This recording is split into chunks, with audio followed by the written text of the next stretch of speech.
Martin Scorsese has nothing on you. I thought it was really good. Just really good. The way I see Lottie in the future, I definitely see an animation tool designed specifically for creating Lotties. Come on, nervous? Oh, gosh. It could be worse. It could be live. Melly and I are doing the Starsky and Hutch type thing. There's a reason I didn't go for a career in comedy.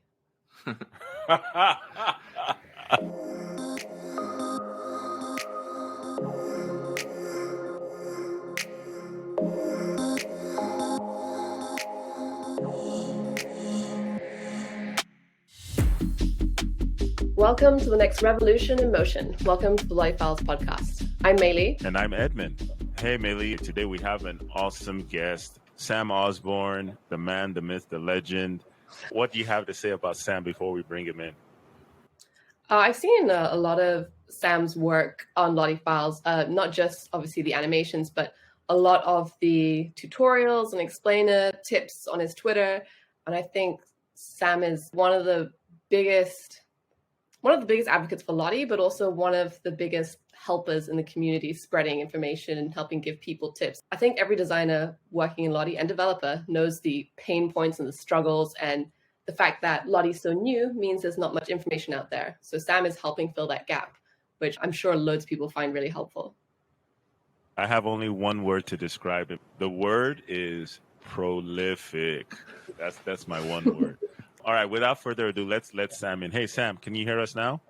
Yes, I can. Thank you for having me. Yeah, it's a pleasure. Okay, Sam, first question we always ask everyone when they get on the call. There's a lot of stuff like we could try to say about you, but we'll probably muck it up and not get it right. So, like, how do you introduce yourself? I generally like to say that I'm just a full-stack developer and a Lottie animator. You might have seen some of my stuff under the name SV Genius. So you write under the name SV Genius. What is that? Explain that to us. Yeah, that name was when I first saw that Lottie were rendering on a web page as SVGs. And so when I was starting out making this stuff for Lottie, I didn't want to use my real name. I wanted to have a sort of brand around it. Yeah, I knew it had to have something with SVG in it, and it just sounded quite good. So that's where SV Genius came from. Yeah, sounds good. Maylee, what do you think about that name? I think someone pointed out recently, I didn't even realize it's SVG Genius. I can't even say it. Sorry, Sam. But they're like, yeah, it's got the word SVG. And I think none of us actually took note of this and realized that was the link. So yeah, I think it hits the nail on the head for not just motion, also static illustration. And the SVG is like probably one of the better choices when it comes to a static design as well, because of its crispness and the fact that it can be converted into a Lottie. A static Lottie is even better. So what I think a lot of people might be curious about, Sam, is how did you get to where you are today? Like, how did you become this developer and Lottie animator? What sort of led you here? My sort of journey always was running in parallel to LottieFiles as well. But how I started off was I wanted to make a portfolio website, and I wanted to make it a bit more dynamic, just make it stand out a bit, and I wanted to add animations to it. And I started looking at how to get this done. And all I was finding was JavaScript libraries where I had to code the animations myself. And then eventually I stumbled upon Lottie and saw that it would make it a lot easier to do so. I started documenting myself on it. It was quite new, so there wasn't much out there. And that's when I realized I could make it my niche and grow a lot inside of it. And then there was LottieFiles at the time I discovered. And there wasn't a marketplace at that time. So my first idea was actually to make the marketplace for Lottie animations. And then after a few months of trial and error, I couldn't really get anything good running. And LottieFiles came out with the marketplace as well. So I stopped working on that and started making packs and animations. And when I started using Lottie to make the animations, that's when I noticed tutorials needed to be made and more tools and things like that. And also seeing what LottieFiles was doing and what LottieFiles wasn't doing, trying to fill those gaps as well, because I was just a solo developer and I knew you guys were a big team. So I was perhaps a bit more flexible and just could do things quickly and what I wanted to do. So that's when I started making tutorials and developing Lottie Interactive. And yeah, I think I've definitely started focusing more on the tutorial side now rather than making packs, because there are a lot better animators out there than me. But I think my unique take on it is that I can do the animations as well as doing the programming side of it as well. So I can understand both worlds. You normally get either a designer or a developer, and it can be quite rare to get both. I'm assuming you studied as one and then the other thing might have been a hobby, but which came first? How did you learn both? Yeah, I graduated in December as a computer science master's. Yeah, my background is in programming. With Lottie, I managed to learn how to animate and design and all that stuff. But I always liked the creative side. And as a programmer, it's nice with Lottie. It gives us a nice break. It's nice to have the sort of artistic side to it as well, because code is great and all, but sometimes it can like just get you very frustrated or things like that. It's nice to have a mix of code and animation. So hold on, Mei Li. In the world of Lottie, like I know we have different personas. We have developers, we have designers, we have project managers, we have marketers, we have indie makers and whatnot. Is Sam like a unicorn because he does both? Yeah, in a way, because Sam can obviously design a Lottie animation, but then also implement it and make it interactive, which like that aspect of it, you need to have some idea of how that works in terms of the code side of it. And I imagine a lot of designers have that frustration where they're like, I know what I want my animation to do on this site, but I don't know how to make it work. And they have to be dependent on someone else. Sam doesn't have that dependency. So there's a lot more freedom and a lot more room for experimentation as well, which I imagine feels very limitless. Amazing. So Sam, you don't need anybody to help you. Like that's amazing. We love having you, Sam. You have helped me, especially as I'm new to the team. And I feel like I've put on a flash suit and I can run faster just because you have helped me. Like, okay, here's how it works and this is all you need to worry about. But let's pivot to your projects. There's one particular project I know of that I wanted to start with, which is this amazing masterclass level Hollywood produced like tutorial that you did. Can you tell us about that first? And then I promise I'll let go and I'll ask you more serious stuff if you want. Yeah, that was the course for awards. That was a great opportunity, but it actually came along because of the LottieFiles Discord. Someone from awards posted there that they needed teachers, and I didn't actually even reply to it. I was just posting my videos in the resource channel. And at that time, I only had about 3 or 4 videos, and they reached out on LinkedIn, and I was asked. They asked me if I wanted to do the course, and at that time, my like video production skills and general quality of the videos was pretty patchy at the time, I think. So it really forced me to upgrade a lot of stuff and get better at teaching and all that stuff. But it was a good amount of pressure, but I think it's really helped me to become better at teaching Lottie. Yeah, Martin Scorsese has nothing on you. I thought it was really, really good. Just really good. Really good. Mei Li, over to you. I'm giving Sam a hard time here. What's the one big thing that changed for you when you found out about Lottie? Like, how did it change workflow, time spent, freedom of creativity, like things like that? What's the biggest thing you noticed? I think the biggest thing that's changed is being able to definitely have ideas in design or animation and being able to implement them myself.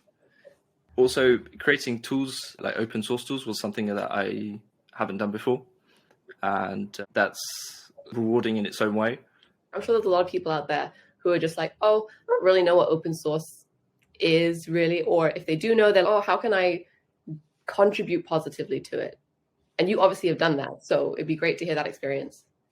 Yeah, so open sourcing software is basically making a software that anyone can read and understand if you have the technical skills and use freely. And with Lottie Interactive, again, it was a niche that I saw, that there were Lottie players, but everyone would have to recode their own interactions for even simple things, for like playing an animation on hover, clicking on them and things like that. So instead of having to recode these interactions every time, it's just better to open source it so everyone saves time. That was, again, like I said, a niche and something that I saw perhaps LottieFiles wasn't necessarily doing at the time. So I decided to take that on, and I always used it as well to discover new technologies or use new programming languages just to enhance my programming skills, really. Because, all of this really started off as just trying to get better at different programming languages and things like that. So every time I was taking on a niche, I was trying to learn something different about it and make something useful at the same time. And how have you found the response? It's been growing slowly, but gradually more people are using it. It's always nice to see if someone uses it in their project, and sometimes that pops up. So it's quite a weird feeling to think that your code is being used by someone else that you just don't know at all or something. Sam, that's a good point. Being that you represent these two different types of people that use Lottie, developers and designers, I wanted to ask you specifically about the developer, point of view. You just said something about how Lottie gave you an opportunity to flex your programming and software engineering skills in a different way. But what are the other reasons developers use, or maybe even, don't like Lottie? Just give us that perspective, because from a designer perspective, we can see it. Beautiful animations, put it on a website, put it in an app. Awesome. But can you give us more about the developer perspective into why this is or isn't a big deal? Yeah. The one thing that makes Lottie really attractive is how easy it is to implement into websites and mobile apps. If you wanted to do this animation and programming work before, either you'd have to use, as I said, different JavaScript libraries, or you'd have to use other technologies, perhaps like OpenGL if you wanted more 3D rendering, and that can be quite technically complicated. So Lottie is a good mix of being technical, where you have programming to interact with and play these animations, but it's fairly simple. And then on the creative side, obviously you need After Effects and things like that. But as well, the animations, you can get them up and running fairly quickly as well. So lowering the barrier of entry to animation is important, I think. And programming as well. It's getting simpler. And with more things like no code coming along, that's going to become even simpler, and you'll be able to just drag and drop a Lottie wherever you want and get it up and running. Sam, obviously you also make Lottie animations as well. Wondering, is there any type of Lottie animation in particular you like to make? And also, when you make it, do you make it with the end experience in mind when it's implemented? What will the user be potentially doing with it? My personal preference for Lottie animations are more on the icon side rather than big illustrations. I like quite simple black and white icon animations. That's why I'm going to mess this up. Asian industries with all the isometric cubes and stuff like that. I think stuff like that are just super cool. Not saying that illustrations are, but illustrations, when they're big like that and have gradients and things like that, they can also have a big file size as well. But yeah, I quite like the simple icon animations and stuff like that. And I suppose that's quite in tune with a lot of UX designers would think of, as not to overpower things with animation, but it's more about the subtlety, the hamburger menu, the share button, the download button, all those things that people forget can be animated, and most of the time are in our apps, and we don't even realize, but also create really great experiences. Yeah, definitely. Sam, awesome that you shouted out Ice-Scion Industries. Yeah, I've seen his work too, and those cubes, imagine if they had different colors on each side. He does some really cool work.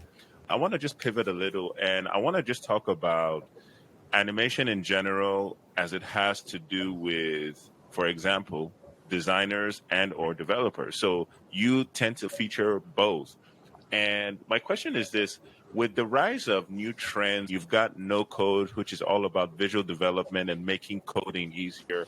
You've got LottieFiles, which now, with Lottie itself, with animation, is just leading this new revolution in motion and motion design.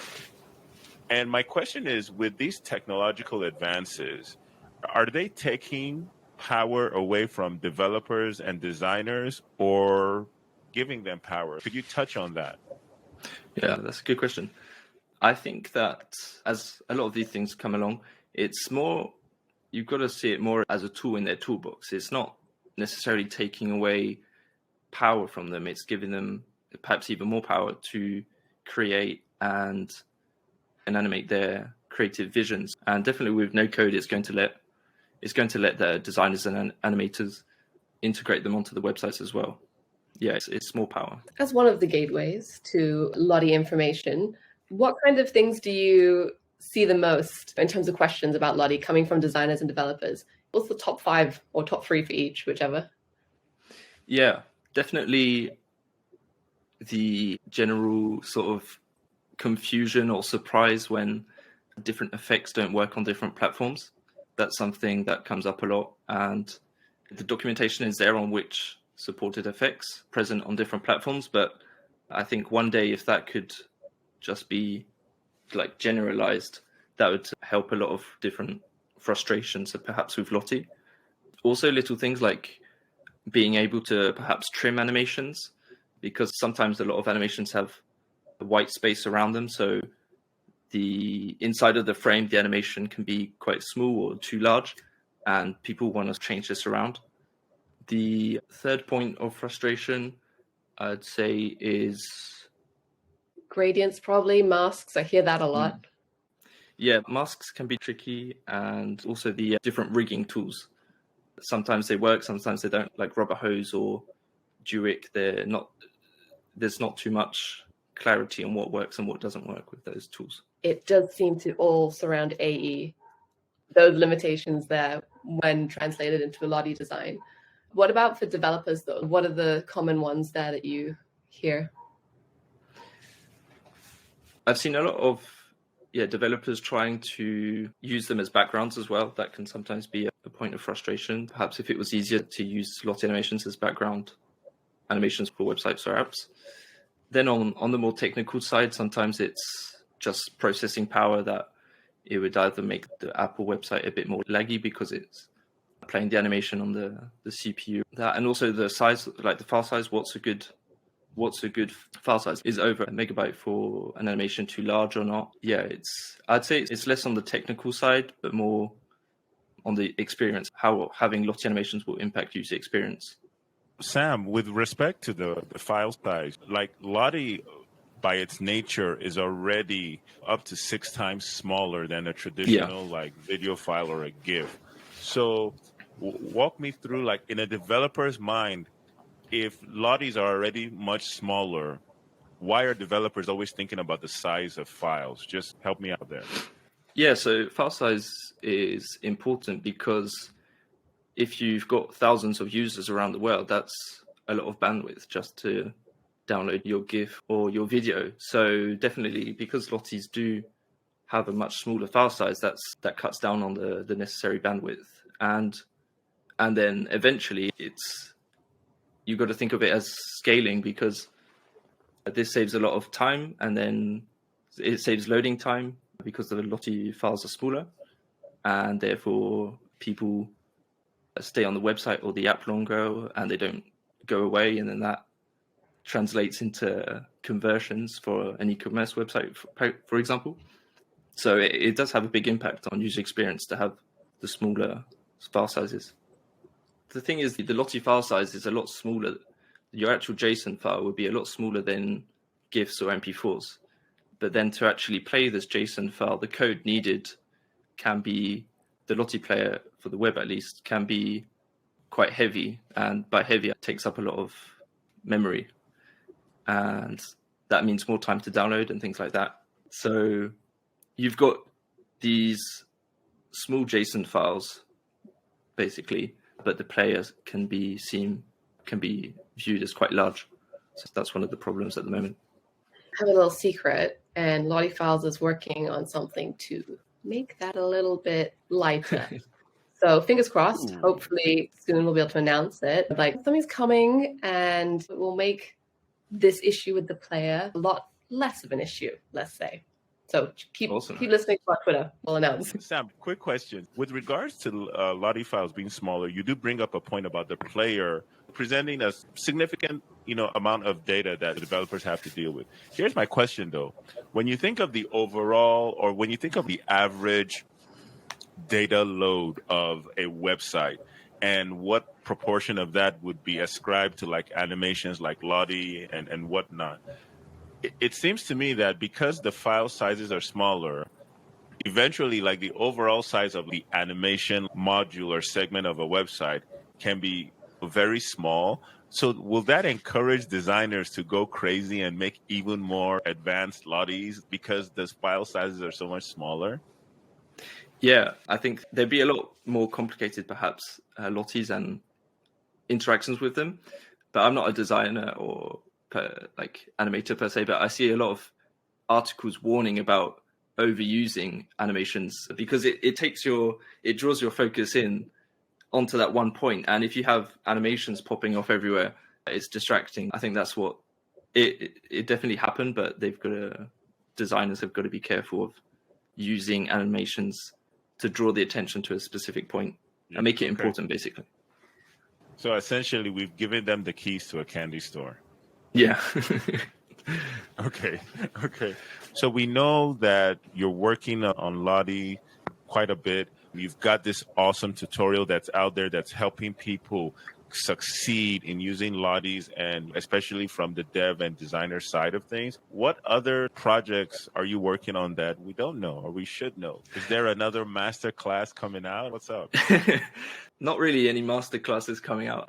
I do plan on making YouTube tutorials fairly consistently, but top secret projects, I'm currently working on redesigning and remaking the whole SV Genius website, and I want to pivot from selling different packs to making a complete open source animation pack, because what I see is the need for basic interface icons that need to be animated, and I thought it would be a good idea to open source them and give them for free, so that if anyone wants to include Lottie animations into their applications or websites, that they'd have at least the basic icons that we use every day available to them, and they'd be animated as Lotties. So it'd be always. So what's the current URL for the SV Genius site?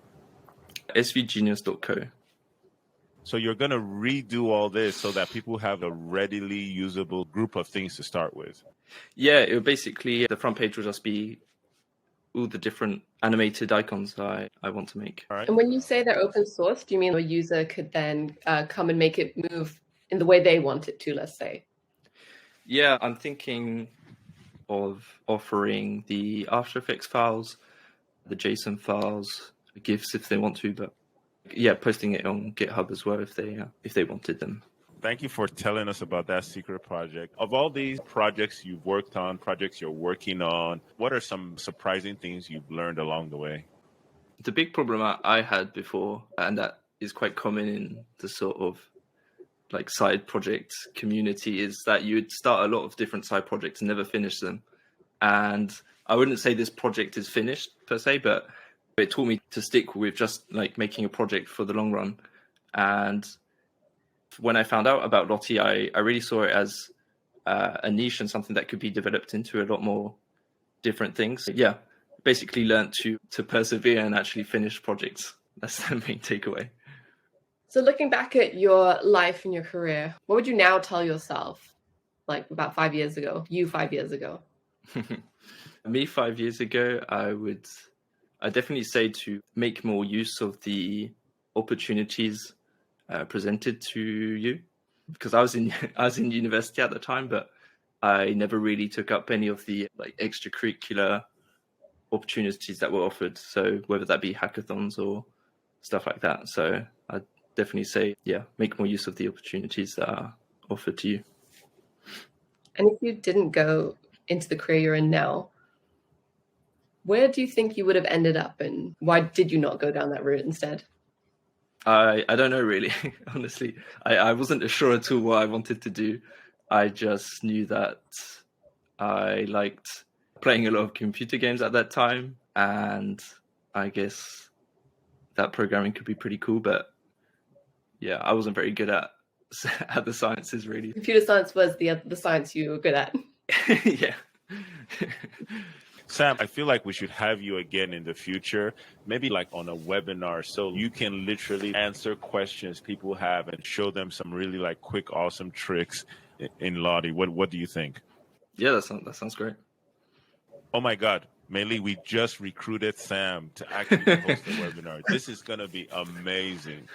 Sam, what's a question that we haven't asked you that you wish we did? Perhaps where I would see Lottie going in the future. What's the future of Lottie? That's an awesome question, Sam. Why don't you answer that? The way I see Lottie in the future, I definitely see an animation tool designed specifically for creating Lotties, because right now it's this sort of sandbox inside of After Effects. So I think something purposely created for Lottie to create them and animate them would be a great tool. And we can see it already, but I think no-code integrations with Lottie is going to be a lot bigger. And I think you'll just be able to drag and drop Lottie animations into website or apps and position them wherever you want to, and that'll be fine. You won't need to touch any code to get them up and running. Wow. So that means a noob like me can actually make stuff happen. Okay. I am looking forward to that future, Sam. Let me know what I have to do to bring that future forward. Sam, where can people find you? Yeah, you can find me as svgenius on Instagram or YouTube, or just check out svgenius.co. For the moment, there's not much on the website, but in the near future, I definitely plan on creating those free interface icons. So you can go check that out. svgenius.co on Twitter as well. Sam, this has been awesome. I think you're a very talented individual, and I just loved talking to you today. Meili, over to you. Like, I have nothing more to say. Like, I'm starstruck. He's awesome. Like, what else can we say? Meili, over to you. I think, Sam, like, one of the things on behalf of the Lottie, I would love to say just thank you. Thank you for contributing to the community in terms of the information, the tips you provide, also for the open source stuff you've done. There are a lot of people out there who are probably very grateful. And the fact that you're putting all these tutorials on YouTube as well is going to be answering the questions of so many others and helping so many others who are tearing their hair out, trying to figure things out. And then they can just Google it and you come up. I think a little bit of a Lottie savior. Thank you. And yeah, thank you again for having me on.